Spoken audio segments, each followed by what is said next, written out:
Hi everybody, all my followers, be welcome to another video. Sunny and really warm day today. Hope it stays like this while we are going to work on this 2012 Vauxhall or Opel, depends where you are, Meriva. Petrol engine, not sure what the engine is. Even though you are going to see that the engine light is on, I was instructed not to worry about the light, because the fuel, as you might guess, fuel level is low. Not sure why that would trigger the engine light. We'll give you a scan, just curiosity, but I was instructed not to worry about the light, to leave that alone. The issue the car actually came with is the following, and I'm going to start the car so you can actually see it. I need to press clutch, I think, on this one. Is that light in there. Okay, so everything else I was asked not to touch. The engine light, as I've seen, fuel, but yeah, we're gonna focus on this. Now, what I've noticed the car does is when I move the car from that side of the road to the drive, you start the car, as soon as the car moves, pretty much the doors lock. But once the doors are locked, it's really weird because they are constantly kind of working. They are constantly trying to lock.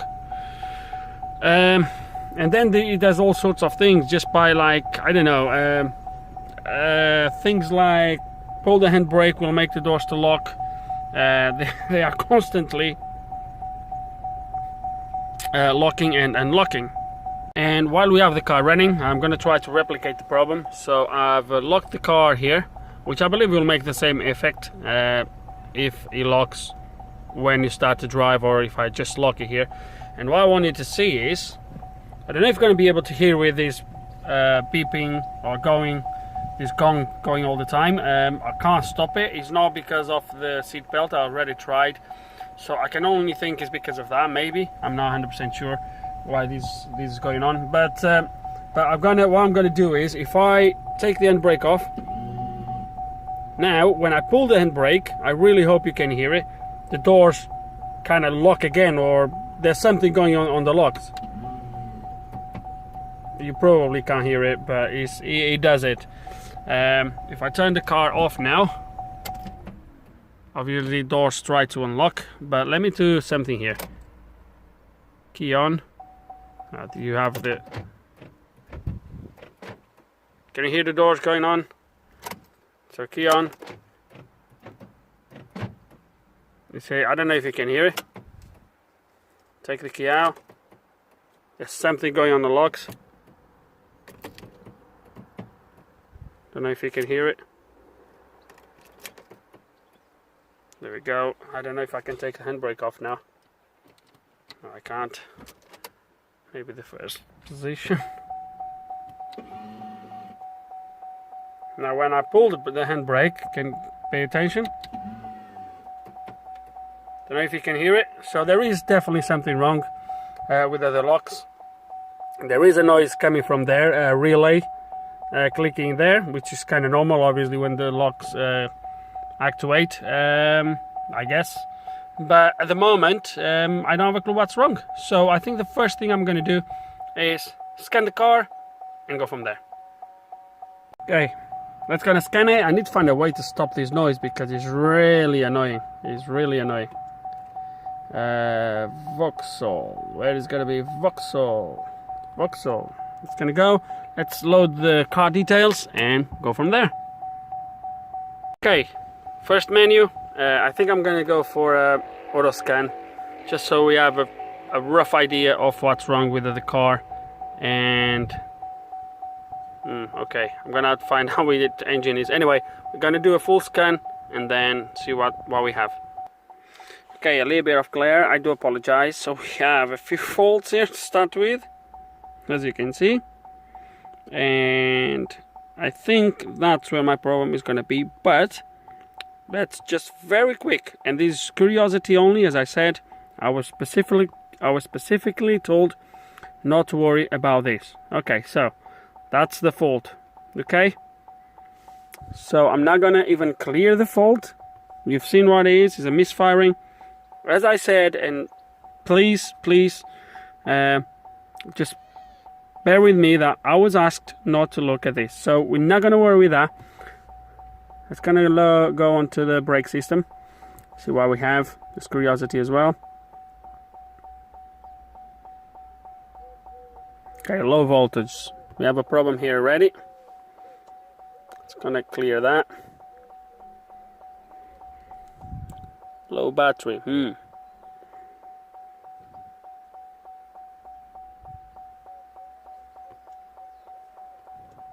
Go back. Power steering.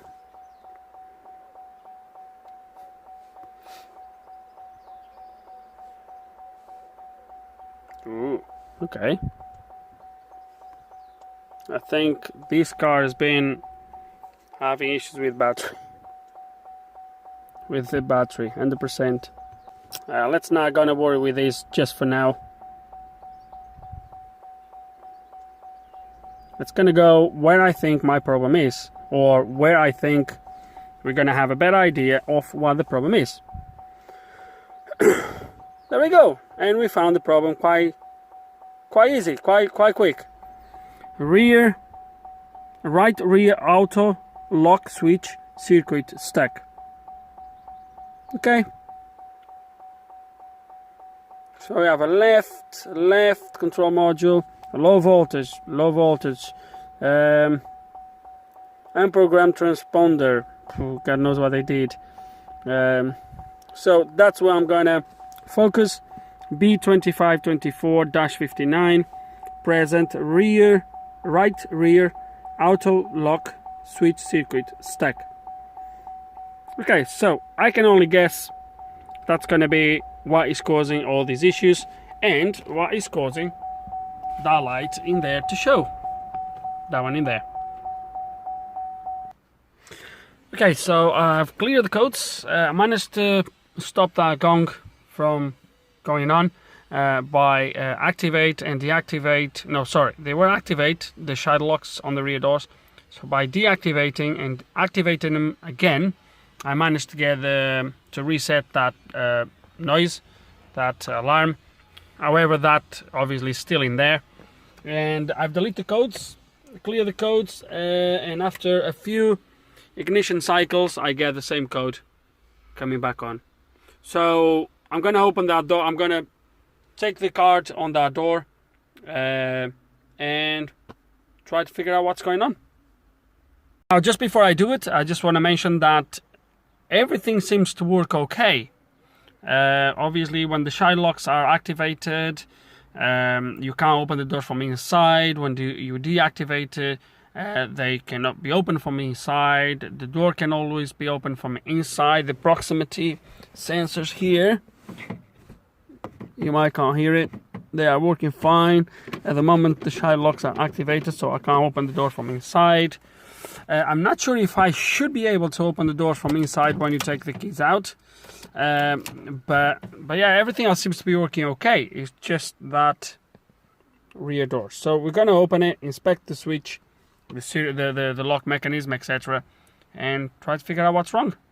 Okay, and just before we do that, because I forgot to mention this is how I got to the conclusion, or I believe there is something wrong with that lock, is when I activate the rear door's interior lock relay, when I activate this and deactivate, now you guys are not going to be able to hear it, but when I press activate, that door in there, the rear door, passenger side in the UK, driver side elsewhere, but that the left door, when I press activate, I can actually hear something moving inside, while the right door, I can only hear a click inside. There's nothing moves inside. The same when I do inactive, I can hear something there like sort of moving. At the back I can only hear a click. So I have a feeling that something is actually stuck, and our code obviously is a good indication. But yeah, I think there's something wrong in there. So let's kind of go for it. Okay, door card is not too difficult to remove. I'm nearly halfway through. So you have this cover here that you just pry out. Then you take this one off. You have 2 bolts or 2 screws, and then this clips all the way around. Last one, I just forgot, you need to take this cover off, and you have another screw in there. So the door card is now removed. I plugged the proximity sensor back in. I have some diagrams in there with me, and those diagrams tells me that this door lock does have 4 micro switches that obviously feeds back to the module certain positions. I don't know yet, unfortunately the diagram doesn't show me which switch is which, it just shows me there is 4. I believe this is going to be a lubrication problem, so we're going to remove the lock out and do a good inspection on it. Okay, and right now I'm absolutely puzzled because I managed to trace every single micro switch. So you can see a micro switch right there at the back. You see that red behind that yellow thing in there. So that's a... Let me see if I can show you with the torch. I don't know if I'm going to be able to. So right there at the back, can you see the micro switch? You see in there? So when this yellow lever goes back, push that switch. There is 3 of them in total. So there's that one in there. There's one for the child lock. There's one for when this is closed. And there's one for this up here, for this little lever in there. They all come back here, so I traced the pins, everything, checked everything, every single one of them by opening and closing, switch this, push that back and activate that. They are all opening and closing, okay, all within the tolerance. They are all about 8.248 k ohms in one position. At the moment I'm connected to this one here, so you're going to see when I switch this over, it's going to go to about 1.9. okay, so they're all of them are within this range, so I'm assuming they are all good. So I'm a little bit confused right now why he's telling me this is getting stuck. Okay, problem solved, as you can see. I'm just going to take you through a little bit. I'm going to show you that everything is working. I had to switch tools because the Maxi-Cs ran out of battery. Anyway, if you remember, I've showed you that all the switches were working on that door. Now, what I think was happening was, when I was moving that yellow lever that I've showed you, that the switch was right behind. So that yellow lever, which I'll put a picture here and I'll show you.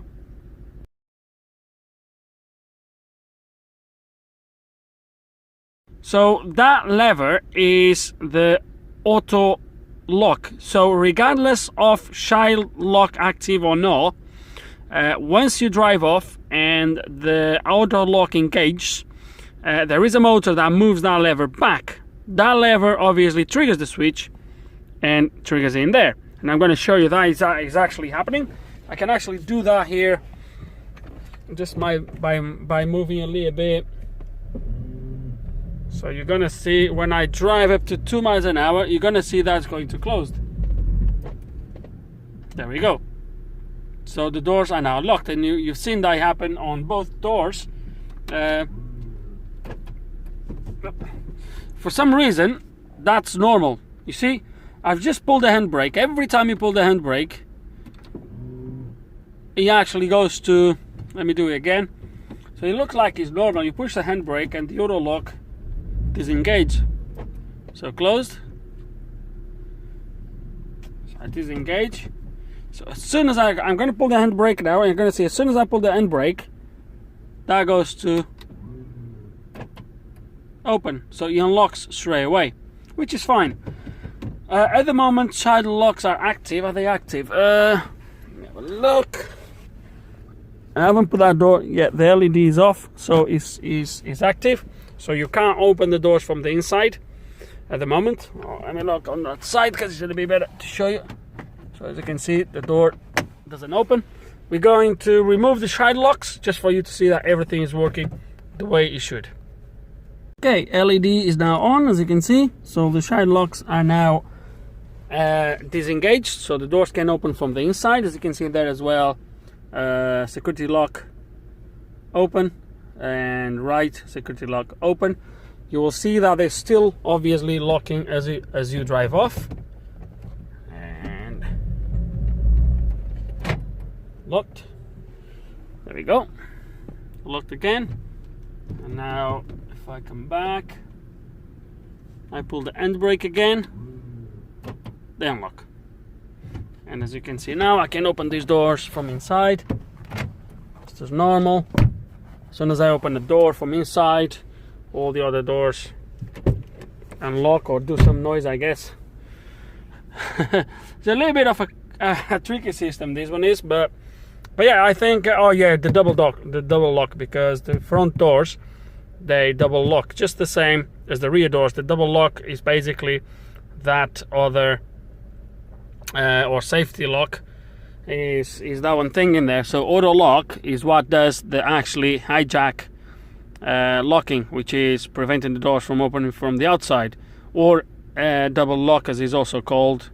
There's many ways, the different brands they call it different, but yeah, so that's fixed really, and that was the problem.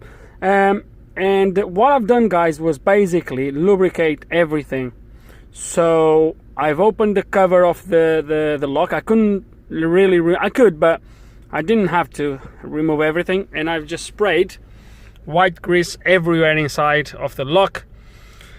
On that side, I've done it through the actually lock opening, etc. So I lubricate. The front doors are not done yet, but I'm gonna do the front doors. But it looked like it was just a matter of lubrication. I've been here trying the car quite a lot since I fixed it. Just lock it and lock in, drive this just from here to there to make it to obviously auto lock, and yeah, so far so good. I think we have a fix. I hope it lasts. If the car comes back, obviously it will be a different video, I guess. But I think we fixed the problem. No fault codes, no nothing. I think that's it. Really, we can go back here and just show you that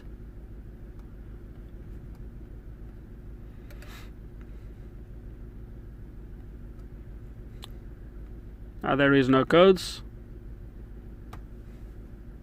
And you've seen we've done now back and forwards a couple of times, so there we go. No DTC information, no codes.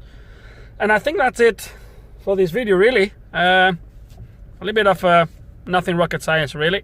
Probably I could have get away with just spray the lubricant through the door opening or lock like I've done on that one.